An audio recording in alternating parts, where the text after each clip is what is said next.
قال النبی صلی اللہ علیہ وسلم الدین کلہ ادب او کما قال علیہ الصلوۃ والسلام۔ میرے واجب الاحترام سامعین و ناظرین، اللہ کے نبی صلی اللہ علیہ وسلم نے فرمایا الدین کلہ ادب، دین سارے کا سارا ادب ہے، احترام ہے، محبت ہے۔ صحابہ نبی کریم صلی اللہ علیہ وسلم کا ادب کس طرح کرتے تھے، ایک دو واقعے مختصر سے آپ کے سامنے ذکر کروں۔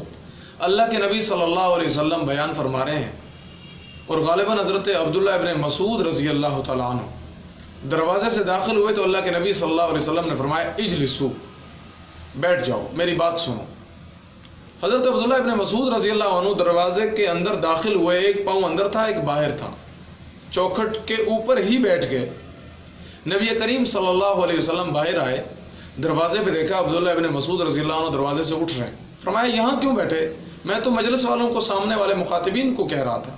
فرمایا رسول اللہ آپ کا حکم آیا بیٹھ جاؤ تو دل نے گوارا نہ کیا کہ اٹھوں، یہ ادب کا تقاضا ہے۔ اللہ کے نبی صلی اللہ علیہ وسلم نے عبداللہ ابن مسعود رضی اللہ عنہ کو دعا دی۔ آگے چلیں، عقل ورطہ حیرت میں پڑتی ہے کہ اللہ کے نبی صلی اللہ علیہ وسلم بکریوں کے باڑے کی طرف بڑھتے ہیں تو حضرت ابو درداء رضی اللہ تعالیٰ عنہ بکریوں کے باڑے میں بیٹھے ہوئے۔ اللہ کے نبی صلی اللہ علیہ وسلم نے فرمایا ابو درداء لماذا تفعل، یہ کیا کر دیا، کہاں بیٹھے ہوئے ہو؟ فرمایا رسول اللہ آپ نے کہا بیٹھ جاؤ، میرے کانوں میں آواز پڑی تو میرے دل نے گوارا نہ کیا کہ میں اٹھوں یا اپنی سہولت کو دیکھوں، میں نے سمجھا مجھے کہہ رہے ہیں بیٹھ جائیں تو میں یہیں بیٹھ گیا۔ کہنے والا کہتا ہے کہ حضرت ابو درداء رضی اللہ عنہ نے فرمایا ہوگا یا رسول اللہ درد مندوں سے نہ پوچھ کہاں بیٹھ گئے، تیری محفل میں غنیمت ہے جہاں بیٹھ گئے۔ آج بھائی کو بھائی سے گلا ہے کہ احترام نہیں ہے، ادب نہیں ہے، والدین نوحہ کنا ہیں کہ بچے احترام نہیں کرتے، اساتذہ پریشان ہیں، ہر ادارہ پریشان ہے کہ میرا نچلا لیول میرا احترام نہیں کرتا۔ وجہ کیا ہے؟ ہم نے رسول اللہ اکرم صلی اللہ علیہ وسلم کی اور صحابہ اکرام کی پیروی چھوڑ دی ہے، ہم نفس اور خواہشات کے پیچھے چل پڑے، جس کی وجہ سے ہم گھٹاٹوپ اندھیروں میں جاتے چلے جا رہے ہیں۔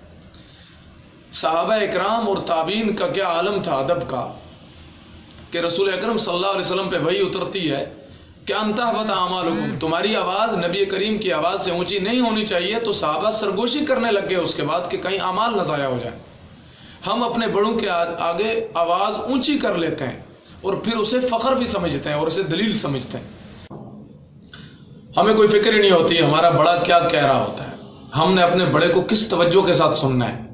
آپ اپنے بڑوں کی سنیں گے تو زمانے کی نہیں سننے پڑیں گی، اگر اپنے بڑوں کی سنی کو انسنی کر دیں گے تو پھر آپ قدم قدم پہ بہکتے بھی جائیں گے، بھٹکتے بھی جائیں گے، اور اگر اپنے بڑوں کا احترام نہیں کریں گے تو آنے والی نسلیں آپ کا احترام نہیں کریں گی۔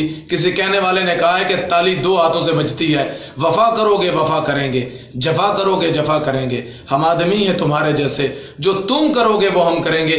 اللہ مجھے اور ہم سب کو، پوری امت کو، اپنے بڑوں کا ادب احترام ملوز خاطر رکھنے کی توفیق نصیب فرمائے۔ وآخر دعوانا الحمدللہ رب العالمین۔